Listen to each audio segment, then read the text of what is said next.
to Chew the Scene, a talk show where we dish out real conversations with real people about real life. So, sit at our buffet and chew with us. Hey. With Lauren and Danny, or Lomo and Decamp. Yeah, decamp. Decamp or decampos?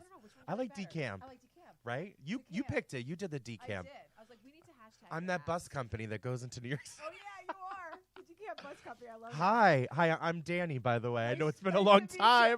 Last night, it was like 11 o'clock at night. I'm like, are you coming in tomorrow? I felt so bad. I was like laying in bed. I was like, you're like, well, yes, I was going to come in ma'am. last week, and it was just insane. And you were like, just don't worry about it. Yeah, it was and I fine. said, I'm coming in next week because this is my self-care today because it's just insane. I know, you're busy. I'm I directing, get it. You're directing. I mean, direct- we're all like... I wrapped a movie.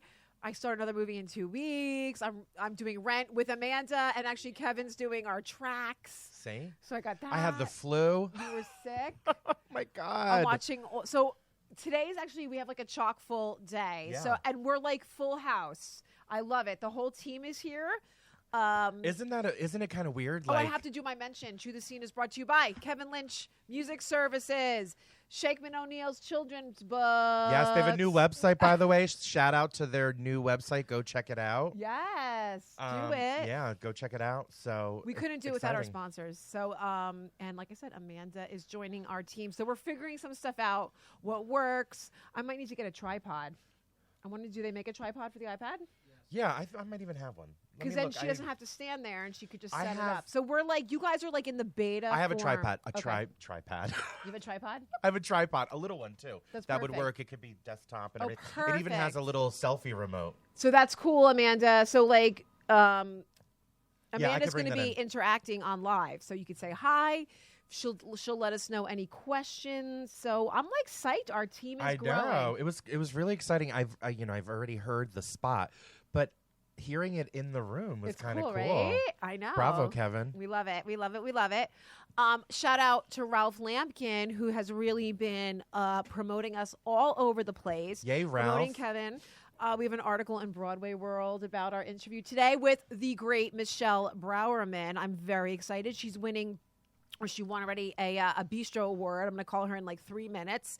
She's going to be getting an award at her high school. Her catalog of music is amazing. And I was going to play a song, but then when I thought about it, I was like, YouTube won't let me play it, and neither will Facebook. So you're just gonna have to go and Go do get your homework. Go get Do it yourself. Go get the stuff. And the Mac Award nominations came out, so I thought that was kind of fun, convenient, right? That we're chatting with her. So it's like definitely so cool. So I'm gonna get her on the phone. So you need to fill in the fans. oh my God, what I'm doing? What you are doing, What what's I'm been doing going and on, not because I've doing? been here and you haven't been here. So I'll be back. I'm gonna go make a phone She's call. gonna go make a phone call. Yeah, I'm directing a show right now. I'm directing Pinkalicious. If you have kids at home, it's based on a book series. So I'm doing that, and I'm also doing a residency at a local elementary school as well. So there's lots going on, but I am excited to be back in Booton here at Homegrown Radio NJ, hanging out with everybody here. It's so weird. I'm so used to like looking over there for our Facebook Live. So I'm like, it's over there now. Hi, guys. So, yeah. How you doing, Kevin? I'm good. I got to... Oh, she's making the phone call. No. Phil. So if you're just joining us here on Chew the Scene, we have a jam-packed day. We are about to interview Michele Brourman, award-winning singer, cabaret singer, who's going to be chatting with us. And we also have an interview with the creator of a new show based on Paddington Bear, which is really exciting because I know for me as a kid, I loved Paddington Bear, and I actually have a pillow. I still have a pillow at home that has Paddington Bear as well. But I actually went to Paddington Station in England to get a Paddington Bear. I have a Paddington Bear from Paddington Station. Relevant again because there's all those movies. But anyway, I we'll know. chat about that Anyway, a little bit. so I'm very excited because we have on the phone Michele Brourman, and she's calling from California, so it's 10 a.m. for her. So award-winning singer, songwriter, musical director, composer Michele Brourman, welcome to Chew the Scene. Thank you, Lauren. I'm so excited to be there with you. Thank you. Hi, Lauren. I'm sorry. Hi, Lauren. I know. Hi, Michelle. I'm Danny. Thank you so much for joining us. Hey, Danny, it's great to meet you, too. I actually listened last night, Lauren, to your interview that you did with Adam Rothenberg. So I feel like I know you a little bit now. But Danny, I love that. we're new friends. Oh, my gosh. Adam and I hit it off. We had such a great time together. And I can tell. Yeah. He's totally, you can hear it. It's wonderful. Yeah, he was like, you're going to love Michelle. I said, I already do. And we also share a friend in common, Wendy Lane Bailey. I know. I adore her. In fact, I was just quickly emailing her because my husband wanted to listen to the interview online, and I said, how does he tune in? So she just, sent me back the website, so he's plugging in right now, too. Oh, I love that. Well, welcome to the interwebs. Isn't it amazing that we could talk to you through the internet? Who would have thought like 30, 40 years ago we would be doing this? But exciting. Except you were barely alive 30, 40 years ago, but okay. I love you for saying that, but I am 44. I wasn't alive, Danny but thank you, Michelle. reminds me. 44 is so young. And you're a young mommy, too. You have 3 kids? I have 4. So I have a 23-year-old stepson. He's going to be 24 soon. 14-year-old daughter, 11-year-old son, and 9-year-old daughter. Got a full house. Insane, right? I know. And You she have a doesn't- really, doesn't look it. really full house. So we have a lot to talk about balancing our lives. Seriously, I have 2 right? sons, and they're grown up now. They're 34 and 31. But my 31-year-old's band is performing tomorrow night in L.A.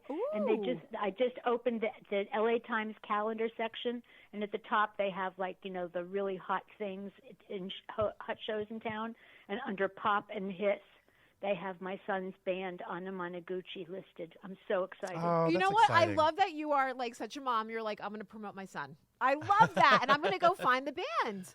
I'm going to go look for the band and follow them. Well, I have to brag. I have 2 wonderful sons. And it's great. They're grown up, so I don't have to worry about how to be a mom. Of course. Anymore. But you which still you know really well. I surely do. But now you're a mom, but you are also a singer, a songwriter, composer, musical director, award-winning. Has this always been like this? Have you always? It has. I've always done this. I started as a little tiny child. I would sit down at the piano. I was like 3, and I couldn't even reach the keyboard, and I was playing whole songs with 2 hands. I love that. So I started having piano lessons when I was 4. I've done this all my life, and I played by ear. I have aunts that played by ear too, and they all played the same sort of funny old-fashioned stride piano. Yes. But I could play whatever I heard pretty much. So. And my parents loved to sing. And my sisters, I have 2 younger sisters, and they sang. And then I had girlfriends and friends that sang, boyfriends. And so by the time I was 11, I was getting paid to accompany people, which is now what we call musical directing. Wow, Yeah. 11 years I think old. you need this in a different key. Let's try it here. And can you sing it slower? So you know what? You definitely prove the theory, because I've heard that we are actually all born musical. We are all born able to sing, and somehow we have it intrinsically inside us. But depending or not whether it gets fostered or nurtured or curated, I guess to say, it sometimes leaves us. So you grew up in a household that's so musical.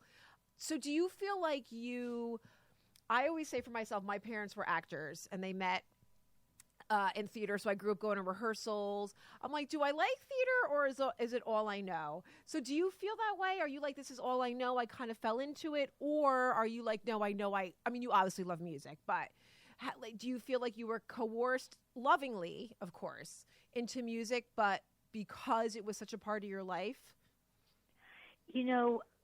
My whole being loves music. Yeah. My mom used to tell me that as soon as I could get up on my hands and my knees in the crib, if there was music playing, I was rocking and dancing to it. I love that. That's in my cells. Yes. In terms of the coerced part, it could have and came close a couple times to putting me off of it. Yeah. But my love of music's deeper than my, wish to say to my parents, "Oh, go away." Right. So, right. And over the years, over the decades, I've come to even embrace this word discipline, because discipline is an outgrowth of passion. So if we love something, we devote ourselves to it, and we create patterns in our lives, in our days, so that we can devote to that thing that we love, whether it's a person. I mean, and there's a lot of things in my life I love: my husband, my kids, my sisters, my friends, and the music.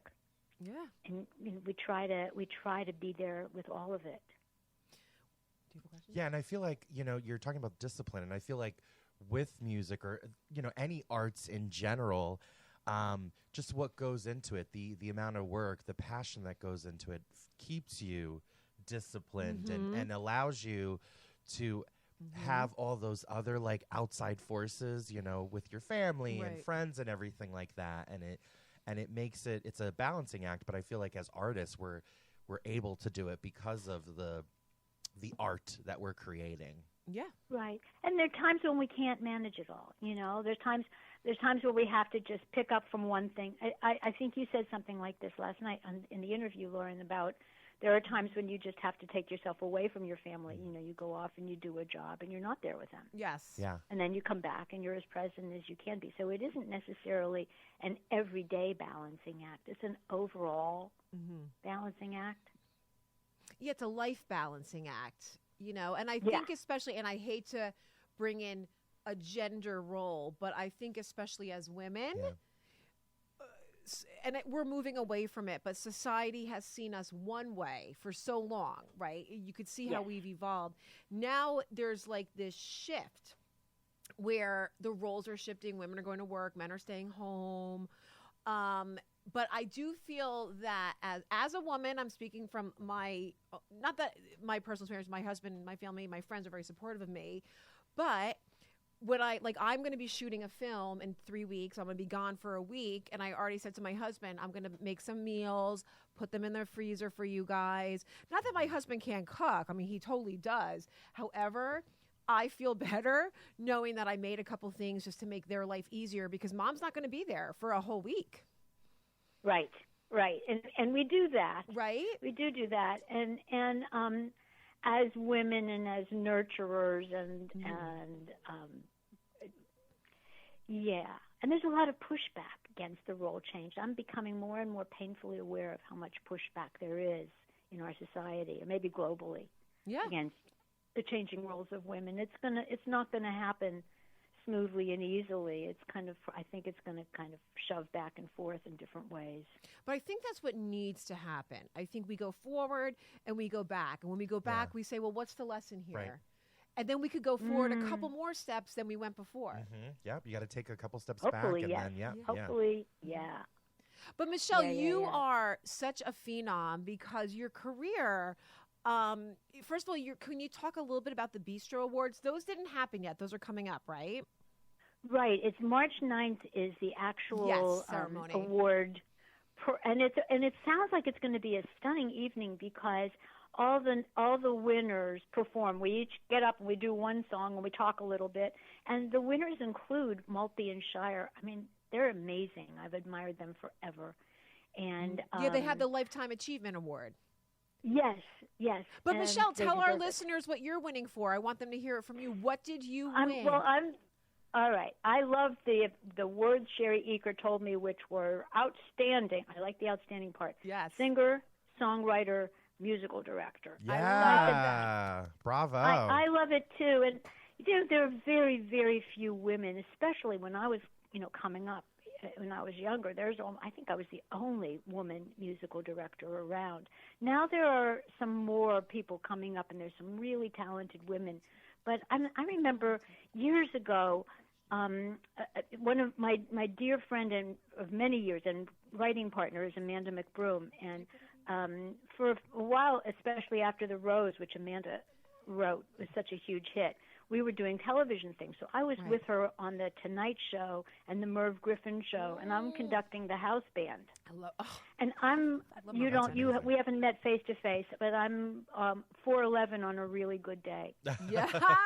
And if I stand up really straight. And I'm from this little tiny woman, and this was like, quite a while ago, coming in to conduct these extraordinary, seasoned, and, kind of tough musicians. Yeah. And I just remember thinking, oh, just pretend I know what I'm doing and, just tell them what we need.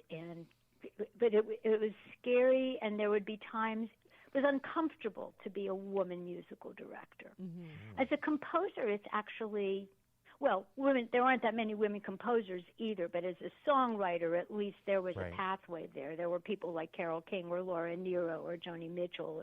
There were women songwriters always, Cynthia Weil. And so at least there was a certain amount of acceptance there. Let me ask you. As I'm an sorry. MD, I was alone. Well, I want to ask you a question because I'm sorry to interrupt you.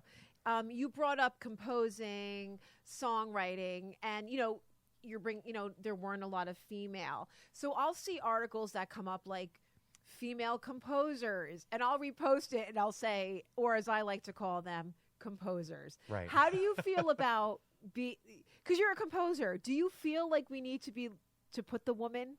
How do you feel about that? No, not at all. We don't. And in fact, when I'm in music, when I'm inside music, whether I'm playing it or writing it or singing or whatever I'm doing, I feel like I'm not a gender. Right. Yeah. You are you. It's like when you're acting. You're acting. You're an Right. actor. You're not the a character. woman actor. I'm not a woman Right. when I'm singing, I'm a singer. Yes. There's not a gender attached to it. But I'm also I remember one night watching, this is a while ago, watching the Country Music Awards on television. And band after band after band came on, and I started to cry because there was not one single woman player in any of the bands. I must have seen 12 different bands. There wasn't a woman on stage. Right. There were a couple of women singing. Right. That was it. And it's dismaying. Right. Because we know that there have to be as many women born with musical gifts or any kind of gifts as there are men. So I don't mean to go on a rant, but go on a rant. it's just interesting, and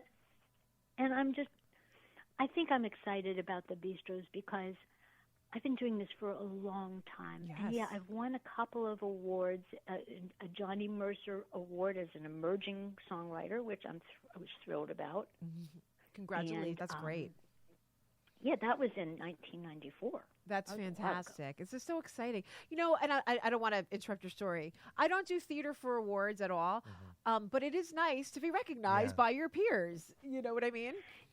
It is, and none of us do this for awards. No. I think we do it because it's rewarding to us and because we love it and because we kind of have to. Yes. But somebody just told me that in the book Outliers, Malcolm, all right, I just lost his last name, but he says that being acknowledged or validated or recognized by our colleagues adds years to our life. And I just went, oh, I love that. I have to find that. Yeah, I love that. I definitely have to find that. And I think for you, I mean, outstanding singer, songwriter, musical director, those are three distinct jobs, right? And they require specific skill sets. And I think that speaks to your talent. Talk a little bit about what were some of your musical inspirations. You mentioned Carole King. Who do you look up to, or just throughout your career? Who are some of these folks? Oh, well, as a little kid, I grew up on show tunes. My parents loved Broadway musicals, so I had all the cast albums, and I would I had a turntable, that you could stack your LPs, and they would just drop and play one after another. So I would fall asleep listening to, and honestly, this is true, I would have Rachmaninoff's Third Piano Concerto, followed by West Side Story, and followed by Showboat, followed by The Most Happy Fella, and then Stravinsky's Rites of Spring. I mean, it could. Oh my God, I love that. Yeah, there was a lot of stuff, and and I remember the first time hearing Barbra Streisand and going, "Oh my God, listen to what this woman's doing! How brave is she? Listen to how dangerous that is! Isn't that fun?" And listening to Peter Matz's arrangements, listening to Frank Lesser's songs, because his songs are amazing. And listening to Harold Arlen and listening to George Gershwin, and then all the singer-songwriters. The first time of hearing James Taylor and going, oh, wait a minute, like I could sleep with that voice. Yeah. True story, Michele. Definitely true story. I know many, many, many women said that and did it, and I love it. I did it. But, you are correct. I know. I read the book. There's so much. Don't you feel there's so much? We're surrounded by music. It's around us all the time. It's inside us. I think I take things in through my pores. I feel like always coming in. I love that you said that because music is inside of us. We vibrate it in, and we breathe it in, we vibrate it out, breathe it in, vibrate it out, send it out to other people. Even when we walk, right? Because I was music just is gonna say, rhythm. while you're walking, it's like what's your soundtrack to your life kind of thing. Yes. You know? Yeah. Oh, right. There's this cool song by Brenda Russell, who's wonderful. I don't know if you know Brenda Russell, but Brenda Russell is just one of most. She wrote "Get Here" and "Piano in the Dark." She has a song called "Walking in New York." And you put on this song, you put on your headphones, and you just start walking down, any Manhattan street, and it just, you'll feel it. Your whole body just starts, like, lighting up. It's wonderful. And I love how you mentioned that because I feel like whenever I am walking through New York City, I need to listen to music. Like, I need that. It's just, I don't know. It's that place and where you're going and you're outside. And the energies. You just, and all of a sudden the way your walking changes and just your whole like kind of aura just changes. Yeah, rhythm. I practice Tai Chi, and I have a Wednesday morning very small group class, and we practice outdoors in this complex in Santa Monica. It's kind of this big, very beautifully landscaped complex. And right behind the complex, there's a preschool. And yesterday, we're out there, very quietly and very seriously and very concentratedly doing the long form. And this guy comes walking through with these big cases with conga drums and percussion instruments. And then they bring in like 23-year-olds. And he's giving them all drums and sticks and shakers, and he's playing his big conga drums, and the kids are singing and dancing, and we're practicing Tai Chi, and that's the soundtrack, is 20 gorgeous little children, little girls in their princess costumes, and little boys, with sort of hair curling down around their ears, and unbelievable. I It love was hard to remember the geography of the form, but it was just so beautiful. Well, all these kids. And just like that like mixture of the drums and little 3-year-olds, and then the kind of like the calmness and like the precision of Tai Chi. Like I immediately have like a vision in my head of what that looks like. So that's great. Michele, can you? It was great. And you brought up these children. You're doing the Tai Chi. You've actually composed music for some children's films or young adult films. A ton of them. And you do music with children's theater, right? Or you've done children's theater? Yes. Yeah. Danny does. We both do. I teach acting to children. I do, and when I teach high school kids, middle school kids, and Danny does the same. Yeah. We're teaching artists. So a lot of those kids, hopefully, and maybe your kids, grew up listening to or watching all the Land Before Time Oh, films. yes. Amanda and I wrote the songs I for 10 love of those. The Land Before Time. So you wrote all that music? We wrote not the scoring, but all of the songs, and I produced them as well. So we did 10 Land Before Time sequels. We did 2 Balto sequels, if you've ever seen Balto. Yes, I know Balto. We did 1 sequel of American Tail. Oh, I love American Tail. We did the Chipmunks Meet Frankenstein. Oh, I love the Chipmunks. I love I'm the just Chipmunks. saying. I mean, I don't want to brag, but we did. That's amazing. And Hercules and Xena, the animated feature. Oh, wow. nice. Recently, our newest release this past September was Curious George, Royal Monkey. Oh, And I we're now directed working Curious on George. another Curious George film. So it's great fun writing for Yeah. children. I love it. And you have such your catalog of shows. You have full-length musicals, short musicals. When did your career take off? You started at a young age.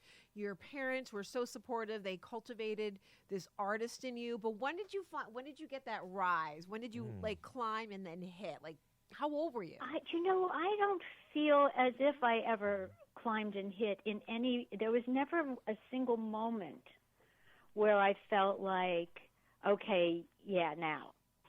I mean, if anything, maybe right now I'm starting to become aware that I haven't. When you're a composer, you work at home. Yeah. You don't. You don't. You feel like you're doing your work in the dark. I had one pivotal moment. It was so extraordinary, and I'll love David Zippel for this for the rest of my life. When my kids were little, because before I had my kids, I would travel and tour with Amanda, and I was touring with Dixie Carter and playing for a whole bunch of singers. Dixie So Carter. I was traveling. Oh, Yeah. I loved. Yeah, Dixie was amazing. But then when my children were small, I stopped traveling, and I would write Dixie's arrangements and send her off to play at the Carlisle, but I didn't go. And I was accompanying people who, I just was only working with people who would come to my house to work with me so that I could also be there with my children. And so I remember accompanying a friend who's a singer for an audition for City of Angels. And we were in this big, dark theater in Hollywood. And we walked in, and my friend Patrice said, "Hi, I'm Patrice, and this is my friend Michele Brourman, who will be accompanying me." And a voice in the theater in the dark said, "You're a great songwriter." Wow. Who And was it? it? Was David Zippel. Oh. It was Zippel. That's And like I've never forgotten it, and I've thanked him subsequently as I've met him and gotten to know him over the years. I thank him every time I see him because it was the first time that I ever felt that anybody actually was hearing anything that I made. How nice. Sometimes these little gifts come from the universe. Yeah. I call them earth angels. And Oh, nice. Yes, and like they'll spring up for like a moment, and they'll say something or they'll do something, and it kind of I call them earth angels because I think they propel you forward. Because sometimes we get, I think, as artists, I know I get in my head sometimes, You and just I need overthink. that validation. Yeah, the validation, like we talked about. So Michele, Absolutely. And it's so, listen, we have to have a strong critic. You have to have that. In order to do your art, you've got to have a part of you that's looking and listening and saying, no, that one's shit. Try something else. yeah. You have to have that. You have to Yes. have a real good editor. But it's sort of like having, overgrown yeast in your gut. Sometimes the editor just gets so strong that she just takes over, and she's interfering. Right. Yes. And so it really helps to get validation from the outside, and to learn to give it to ourselves from the inside. Certainly, I mean, when you listen to somebody, or when you watch a performance, you listen to a song or something. There's a part of you that knows, oh, that's really good. But we have to learn to apply oh, that's really good to ourselves, and that's hard. Right. Well, and I think, and I've had this conversation with many a person, and it's easier for us to talk down about ourselves. For some reason, we feel more comfortable being negative. And not me necessarily. I worked hard not to do that. I am a humble braggart, I'll say. I'm very grateful for everything I have. I don't talk down about myself. I have a sense of humor about myself, and I'm totally willing to laugh at myself, but I will never put myself down. But I've noticed as an observer in this world where we live, people are more comfortable with, like, if they get a compliment, they'll say thank you, but and then they'll bring themselves down. They'll bring themselves down. And I think that's a human ego type behavior, but I think we all do it, or we've all done it. You know what I mean? It just takes a lot of nurturing, self-care, self-love to get to the point when Oh, go ahead. No, that was Well, it. it's that Martha Graham, Agnes DeMille letter when they talk about the divine dissatisfaction that keeps driving us forward. So there's that, and there's something healthy about that creatively. But the other thing that you're talking about is the part that doesn't even let us stop for a minute and say, hey, that was pretty good. Here's what I could do better, but still, that was good. That's what I said. And that's hard. That's hard to get to. Yeah, the humble Yeah. braggy, to be humble about it. Not saying I'm perfect, I'm the best. We don't want that, but you're right. You are so right, Michele. So March 9th, Bistro Awards, outstanding singer, songwriter, composer. So congratulations. You are so deserving of this award. But you're also Thank you so much. winning an award at your high school. Right? I'm being inducted into my high school hall of fame. That's what it is. I that's love. Blowing my mind. I Yeah. love that. That's fantastic. What an honor, because our high school years are hard, right? They're so hard when you're trying to maneuver your way, figure out who you are, what you want to do with the rest of your life, what is your niche. So I think that's an amazing accomplishment. Not that you needed it, but you know that your peers from a different part of your life are like, hey, Michelle's pretty amazing. I think that's here's fantastic. what's so interesting about it, Lauren. In my high school yearbook, I was one of 2 people, and there's a class of 500 voted most likely to succeed. Wow. And which sounds really impressive, right? Except that I spent decades after that feeling I never went to a high school reunion because I was so embarrassed because I didn't feel that I had succeeded at all. Isn't that funny? That's like perception. So this particular validation is huge. And it made me stop. It made me finally stop and look at the career I've done all kinds of work in music. I've used every skill set I own to earn a living in music. I've been a working musician since I was 19 years old, and I'd say 11. I know you said 11. 11, so hey, Michelle, this is working musician. but 11, I didn't have to support myself. That's 11, true, I got true. $10 for a rehearsal. True. Or a performance. Right. At 19, I was completely self-supporting That's as a amazing. That's musician, amazing. and I have been ever since. And you recorded a song. Olivia Newton-John sang. Yeah, Ralph sent you that. Isn't that wonderful? He's so, and we were going to play it, but the problem is Facebook Live and YouTube will not. It just becomes like a pain in the neck with music. They'll flag it. They'll yeah. flag it, and then so that's why.